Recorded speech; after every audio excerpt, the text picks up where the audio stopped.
بسم اللہ الرحمن الرحیم۔ Welcome to Libra story. اگر آپ میرے چینل پہ نئے ہیں تو لبرا اسٹوری کو سبسکرائب کر کے بیل نوٹیفیکیشن آن کر دیں تاکہ آپ کو ملتی رہیں تمام ویڈیو اپڈیٹس۔ اب آپ مجھے لبرا اسٹوری فیس بک پہ بھی فالو کر سکتے ہیں۔ آج کا جو میرا ٹاپک ہے وہ ہے مفلر والے۔ لالا ماجھا آڑتی اس فروٹ منڈی کا بے تاج بادشاہ تھا۔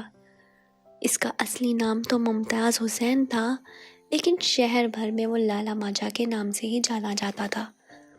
35 سال پہلے جب وہ اس منڈی میں مزدوری کرنے آیا، وہ ایک کنگلا اور کلاش کم عمر نوجوان تھا، لیکن جلد ہی وہ اپنی عیارانہ اور مکرانہ فطری جبلت کے باعث ترقی کی منازل طے کرتا گیا، اور محض چند سال بعد ہی اس کا شمار منڈی کے بڑے بیوپاریوں میں ہونے لگا۔ وقت کے ساتھ ساتھ اس نے ایک بڑی دکان اور کئی گودام بھی خرید لیے، اور یوں وہ منڈی کا سب سے بڑا تاجر بن کر سامنے آیا۔ یہاں تک کہ ساری منڈی ایک طرف اور اس اکیلے کا گاہک ایک طرف ہوتا۔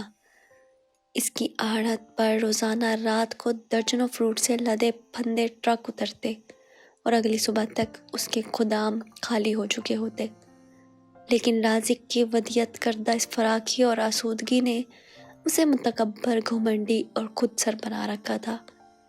رعونت اور نخوت اس کی رگ رگ سے ٹپکتی تھی۔ کہتے ہیں کہ بساؤں کے کوٹھے اور سبزی منڈیوں میں آڑھتیوں کے اڈے راتوں کو ہی آباد ہوا کرتے ہیں، لیکن ان دونوں جگہوں کی کمائی میں تھوڑا بہت فرق ضرور ہوتا ہے۔ ایک جگہ جسموں سے لذت اور عیش و نشاط کشید کرنے کی سوداگاری، جبکہ دوسری طرف جسمانی مشقت اور دقت کا کوڑیوں کے بھاؤ مول تول۔ لالا ماجھے کی زبان کی سختی، لہجے کی خرقدگی اور گالم گلوچ کی عادت سے اس کی ساری لیبر تنگ تھی، لیکن عموماً ایسی جگہوں پر بھوک کے بھبوکے اور خالی پیٹوں کے ابال عزت نفس اور خودداری کے خبط پر غالب آ جایا کرتے ہیں۔ یہاں بھی کچھ ایسا ہی تھا۔ اس کے پاس کام کرنے والے اب اس ماحول کے عادی ہو چکے تھے۔ لالا ماجھے کی آڑت پر 2 مزدور ایسے بھی تھے جو ہمیشہ رات کے درمیانی پہر آتے اور فجر کے وقت واپس چلے جاتے۔ پوری منڈی میں ان کی کسی سے شناسائی نہ تھی۔ ان کی شکل و صورت اور عادات و اعتبار کسی بھی طرح سے اس پیشے سے میل نہیں کھاتی تھی، لیکن ماحول اور کام کی مناسبت سے ان کا لباس اور کام کا انداز ہمیشہ عام مزدوروں جیسا ہی ہوتا۔ ان میں ایک عجیب بات یہ بھی تھی کہ گرمی ہو یا سردی، وہ دونوں اپنا چہرہ ہمیشہ کپڑے سے ڈھانپے ہوئے تھے۔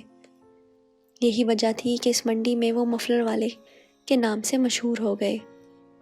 اگرچہ رات کی تاریکی میں بوجھ ڈھوتے کسی کو ان سے جان پہچان کی غرض بھی کیا تھی، لیکن شاید وہ اپنی پہچان میں حد درجہ محتاط رہنا چاہتے تھے۔ یہاں تک کہ لالا ماجھا بھی انہیں کچھ زیادہ نہیں جانتا تھا۔ تقریباً 2 سال پہلے اس کے ایک جاننے والے کے توسط سے وہ اس کے پاس آئے تھے۔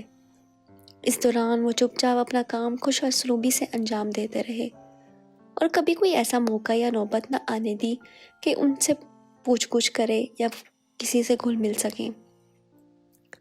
لالے ماجھے کو بھی صرف کام سے ہی غرض ہوا کرتی تھی، اور وہ دونوں بھی عام روش اور روایتی ہتھ کنڈوں سے ہٹ کر اپنا کام اس کی توقع سے بڑھ کر پایہ تکمیل تک پہنچاتے۔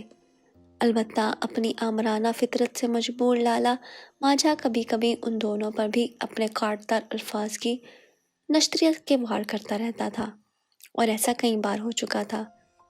بارہا کی اس مفت چڑھائی کو وہ دونوں ہر بار ہنستے ہوئے ٹال دیتے اور بات آئی گئی ہو جاتی۔ ایک رات کسی معمولی بات پر لالا ماجھا لہو رنگ لال سرخ آنکھیں لیا گراتا ہوا آیا اور ان دونوں پر چڑھ دوڑا۔ لعن طعن اور گالیوں کی ایسی بوچھاڑ کی کہ وہ دونوں کھڑے کے کھڑے رہ گئے۔ پہلے تو انہوں نے تحمل بھرے لہجے میں اس کی حدود و قیود باور کرانے کی کوشش کی، لیکن لالا جی اس روز کچھ زیادہ ہی چڑھا کے ہوش و حواس سے بیگانہ ہو چکے تھے۔ مزید بھڑکتے چلے گئے۔ یہاں تک کہ بات ہاتھا پائی تک پہنچ گئی۔ ان دونوں میں ایک قدرے جوشیلا تھا۔ وہ پھر ایسا آپے سے باہر ہوا کہ دیکھتے ہی دیکھتے جھومتے لڑکھڑاتے لالے کو گردن سے دبوچ کر دیوار سے پٹک ڈالا۔ لالے کے منہ سے جھاگ کی صورت میں بہنے لگا۔ اس کی بد اخلاقی اور مدمزاجی سے ہر کوئی تنگ تھا، اس لیے فوری طور پر کوئی اس کی مدد کو نہ آیا۔ یہی وجہ تھی کہ اس وقت وہ گالیوں اور انتقامی دھمکیوں کے سوا کچھ نہ کر سکا۔ آس پاس کے لوگ جمع ہونے سے بیچ بچاؤ ہو گیا اور وہ دونوں نوجوان اسی وقت کام چھوڑ کر غائب ہو گئے اور دوبارہ کبھی نہ آئے۔ غریب مزدوروں پر دھاک اور دھونس جماتے لالا جی کی ایک عمر گزری تھی۔ وہ سوچ بھی نہیں سکتا تھا کہ اس کے ساتھ ایسا سلوک بھی ہوگا۔ رات والے اس تماشے کے بعد ساری منڈی کے سامنے اسے سخت سبکی اور خفت اٹھانا پڑی تھی۔ اس کو برسوں کا روب داب، شان و شکوہ اور جاہ و جلال پل بھر میں خاک میں مل گیا۔ اب وہ دن رات بدلے کی آگ میں سلگنے لگا، یہاں تک کہ اپنے خلوتوں کے کچھ ساتھیوں کی مدد سے ان دونوں کی تلاش بھی شروع کر دی۔ لالا ماجے کا ایک ہی بیٹا تھا جو شروع سے ہی درمیانے درجے کے ایک پرائیویٹ اسکول میں پڑھتا تھا۔ اگرچہ اس کے پاس وسائل کی کمی نہ تھی اور وہ چاہتا بھی یہی تھا کہ اسے شہر کے کسی بڑے اور نامی گرامی اسکول میں پڑھائے، لیکن وہ اپنی بیوی کے ہاتھوں مجبور تھا، جو ایک پڑھی لکھی مہذب اور سلجھی ہوئی عورت تھی۔ وہ اس پرائیویٹ اسکول کے معیار تعلیم اور بچوں کی تربیت کے سحر انگیز ماحول سے بہت زیادہ مطمئن تھی۔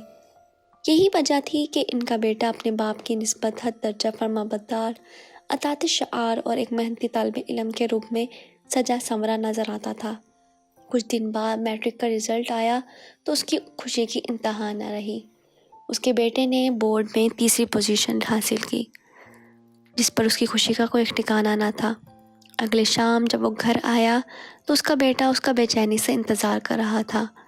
وہ اپنے والد کو اپنے اسکول کے ان اساتذہ سے ملوانے اور ان سے اظہار تشکر کے لیے ساتھ لے کر جانا چاہتا تھا جن کی خصوصی توجہ، خلوص اور دن رات کی انتھک محنت نے آج اسے یہ مقام دلوایا۔ شہر کے مرکزی چوک کے قریب ہی بلدیہ کے ایک پرانے اور خستہ حال پلازے کی تیسری منزل پر واقع ایک فلیٹ کا دروازہ کھلا تو لالا ماجا کے بڑھتے قدم رک گئے اور اس کی آنکھیں پھٹی کی پھٹی رہ گئی۔ اگلے ہی لمحے اس کا بیٹا مٹھائی کا ٹوکرا ایک طرف رکھتے ہوئے اپنے شفیق اور محسن استاد کے گلے سے لپٹ چکا تھا۔ سامنے ہی ٹوٹے پھوٹے فرش پر بچھے پوسیدہ قالین پر کھڑا، روشنے دمکتے چہرے کے ساتھ صاف ستھرے لباس میں ملبوس دوسرا شخص لالے کو مخاطب کرتے ہوئے بولا، لالا جی گھبرائیے نہیں، ہم جانتے ہیں یہ آپ کا بیٹا ہے اور یقیناً یہ ہمارا بھی روحانی بیٹا ہے۔ ہم روشنیوں کے بیپاری اور غیر سرکاری معمار کہلاتے ہیں۔ یہ الگ بات ہے کہ ہم اپنے پیٹوں کا ننگ اور آر چھپانے کے لیے رات کی تاریکیوں میں کئی روپ دھارنا پڑتے ہیں، یہاں تک کہ سفید پوشی کے بھرم کو برقرار رکھنے کے لیے اپنا منہ تک چھپانا پڑتا ہے۔ ہمیں دلی افسوس ہے، اندر آئیے، یہ آپ کا اپنا ہی گھر ہے۔ اگر آپ کو آج کی ہماری یہ ویڈیو پسند آئی ہو تو اپنے پیاروں کے ساتھ لازمی شیئر کریں۔ شکریہ۔